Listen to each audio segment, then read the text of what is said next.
今日的客家骄傲挺出，本全世界如赞叹。对于早早无万人地的客家中，都同世界联强下的文化中心，也客家知道要带领客家行向新时代。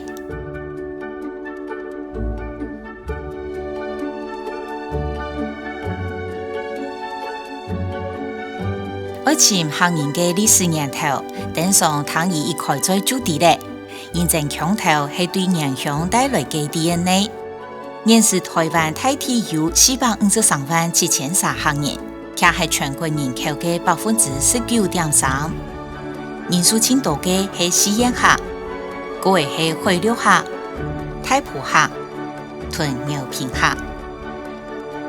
另外，還有人數輕少，唔過還保留古言古意嘅周安客，五種腔調嘅豐富語言，形成台灣嘅客家人鄉地圖。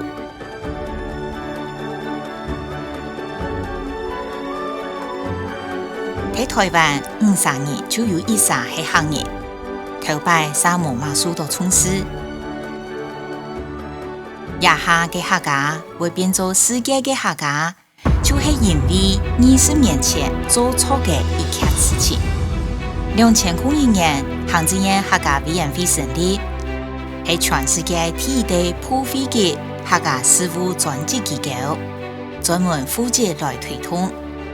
下後，客家文化能有好規格嘅當今發展。對民進黨政府成立嘅全世界唯一嘅客家電視台。客家就有為專門嘅發聲管道，成立講客廣播電台，係第一個全國性嘅客語廣播電台。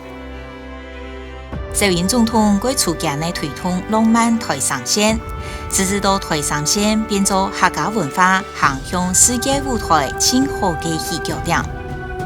還推動嘅6隊客家文化園區同台灣客家文化館。變做文化保存、產業發展同觀光交流嘅平台。全世界無哪一個國家對少數文化嘅重視係用中央做單位來推動嘅。安度政策係全世界第一個作為，未成就嘅今日客家嘅唯一。客家文化能如何喺20年來將光速按一樣嘅喺世界上開花大義。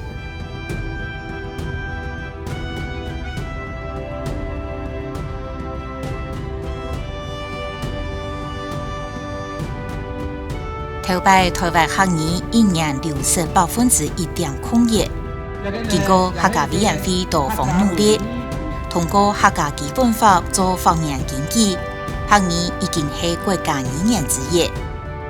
全國公告70個客家文化重點發展區，落實推動客語無障礙環境，好本客語落實喺生活當中，還促進推動客語復興同歸島學校。愛文化從小開始當今。新年呢唔前出世，做阿美莎老師代表客家台高音樂比堂。有一年呢，客家新年呢，以為客語嘅沉浸式教學，為此樣嘅如何用客語溝通，有意遊戲式學習，鼓勵客家新年呢，從小講客嘅公用感。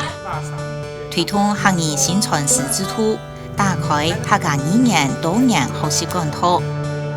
客家電視台、講客廣播電台，本大家喺生活輕鬆嘅對話當中學講客，成立數位台灣客語資料庫，建置數位台灣客家莊，獲得全世界第一個做嘅客語能力認證。本台灣嘅客語文化成為全世界人都做得來運用嘅雲端智庫，也如係政府愛同客語聽軌道共享兩域的具體重要做法。政府全力推動客家文藝復興，同客家藝術做出韓國相應嘅變化，改變嘅國際能見度同視野高度。暑假放嘅客家文學。咪同時出現喺日本文壇，日本主播上愛看呢，唔但唱係薩庫拉，還係唔本等感覺極平常嘅客家童話。客家人生產前大量比利時嘅流行時尚，新一代客語流行歌嘅連中央公園嘅 New Yorker 都談論分。客家中每50個首人才走出去，認證世界一定爭到嘅藝術家都想愛行入來。新一代睇前批嘅得到養分，老一批睇後生人嘅潛到生命力。客家藝術用皮皮嘅生命力，當睇嘅開啟生命。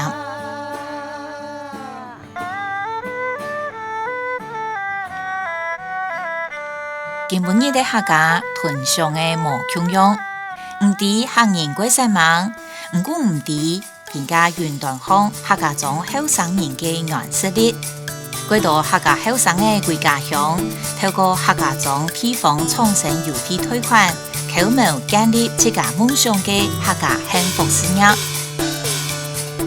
唔知客家盼咗，唔過唔知意思的盼到發色浪帶。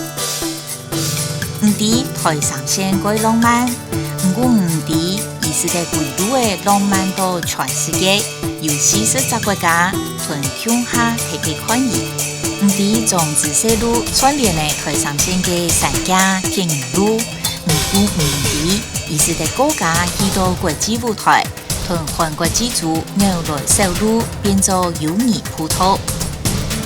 唔知客家中，唔過唔知台灣係全世界客家文化嘅種子。